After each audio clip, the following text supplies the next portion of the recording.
Hello, everyone. Welcome back to the RFCC Radio Audio YouTube channel. That little staticky noise you hear in the background is a shortwave radio.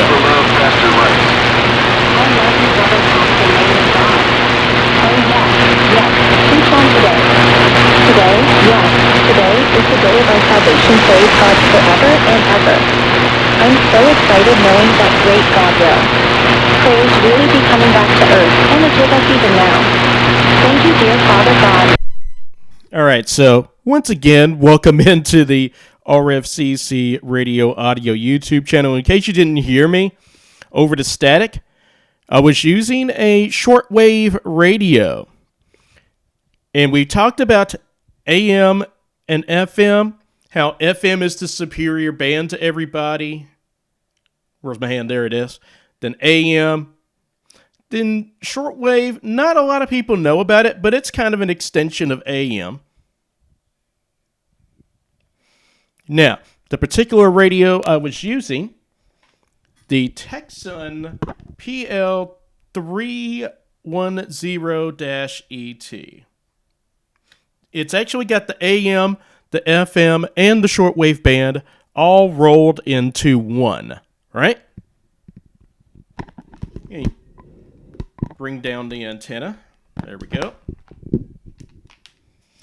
Now, how was I able to get you to listen to that shortwave radio? Well, let me take this out of here. And how are you able to hear me through this microphone? The Behringer XM8500. Well, I have another Behringer product. We covered a few Behringer products in our last video. This here is the Behringer Micromix MX400. It's a line mixer. You can attach a microphone to it via XLR to quarter-inch jack.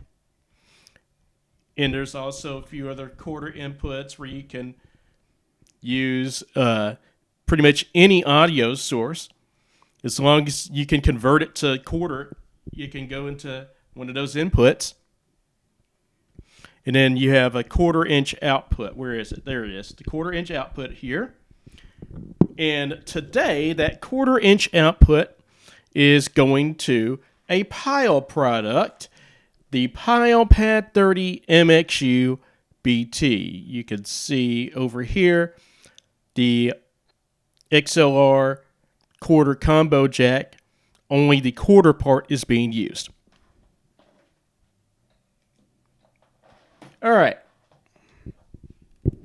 So, we've talked a little extensively about AM and FM, and I've given you demos of AM and FM stations. Today was my first shortwave demo for you. Now, shortwave behaves similar to AM, and there's actually, you know how FM, the frequencies are listed off in megahertz. AM, the frequencies are listed off in kilohertz. Well, with shortwave, it's the same frequency, but you can list it in either megahertz or kilohertz. Let's take WWV, the time station, out in Colorado, all right? They broadcast on 5, 10, 15, and 25 megahertz, or 5,000, 10,000, 15,000, and 25,000 kilohertz. And then there are some that have some interesting frequencies. Now, some shortwave outlets, they have just one frequency. Others have multiple frequencies. Like take, let's say, Radio Exterior de España. They got like 5 or 6 different frequencies that can be heard in North America. Yeah, that's Spain's government broadcaster, REE. I've heard some soccer matches over that outlet. Let's see. Oh, yeah, Voice of America, America's government broadcaster that broadcasts news and some entertainment stuff. They use multiple transmitters. The ones that I can hear are aimed more toward Africa. The BBC World Service Shortwave has stations that are aimed out at the Caribbean. And I can pick up the BBC World Service. That's the British Broadcasting Corporation, for those of you who don't know. Yeah, so the British Broadcasting Corporation, I think, is the second oldest broadcasting company in the world. Yeah, I think when the U.S.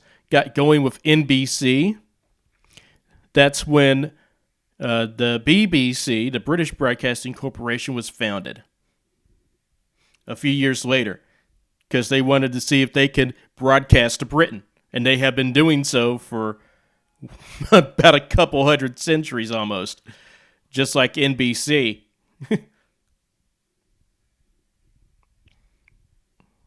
Yeah, I'm just talking about the radio divisions, of course. And of course, both NBC and the BBC started out on AM before British Broadcasting went to shortwave. They still have AM. The AM for Great Britain works like the AM here, except the frequencies are in 9 kilohertz steps instead of 10 kilohertz steps like us here in the States.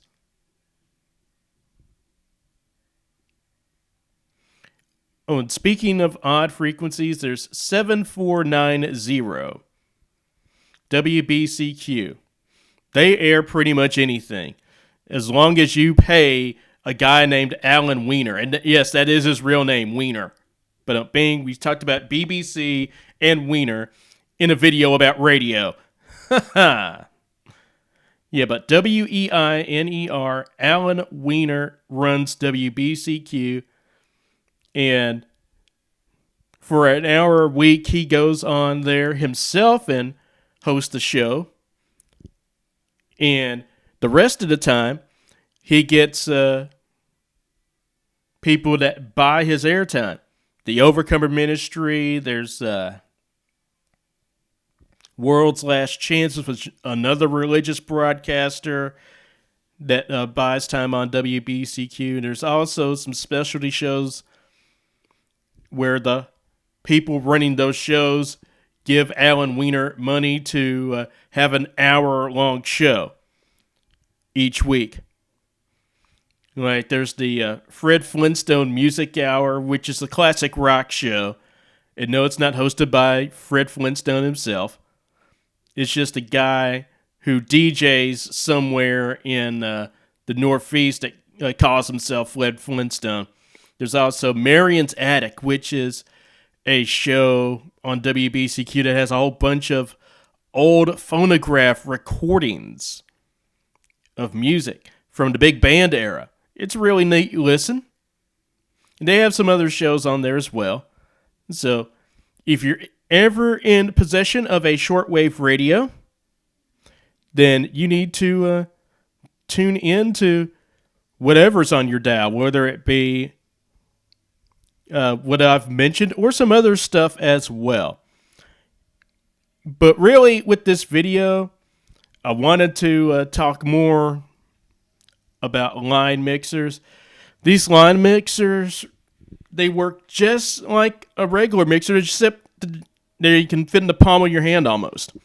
And I have another line mixer that I will show off to you next week. A different company makes this one. And I'll have a different microphone to show off to you as well in our next video. So long for now.